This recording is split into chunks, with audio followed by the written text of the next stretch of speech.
Şeyx Abbas Qumi dünyadan köçdü, bitirirəm sözümü. Oğlu yuxuda gördü onu. Şeyx Abbas Qumi birisi də kimdir? Bu Məfatih oxuyuruq, hamımızın evimizdə var. Onun müəllifidir. Nəcəfdə dünyadan köçüb, dəfn eləyiblər.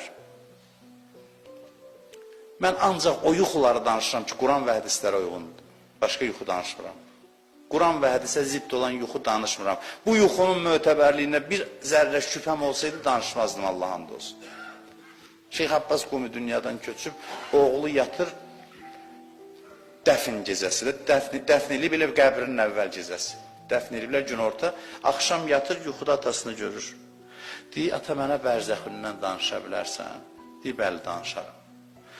Deyir, nə danışa bilərsən? Deyir, bir cümlə danışa bilərəm ki, gün ortadan sonra ki, məni qoymusunuz, indiyəcə neçə saat keçib, 3 dəfə artıq İmam Hüseyin gəlib mənim görüşümə.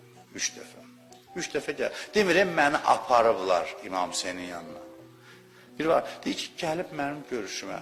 O əzəmətdə imam gəlir məzarda görüşünə. Belə adamları sevəsən. Bunlar bir məşuqun nurlarıdır, bir Allahın cilvələridir. Allahı və onun dostlarını sevərsənsə, həmişə sənləndirlər, həmişə sənin yanındadılar və sevilməyə layiq olan bunlardır. Qalan şey boş şeylərdir. Hər şey boş şeydir. Sevilməyə layiq olan bunlardır.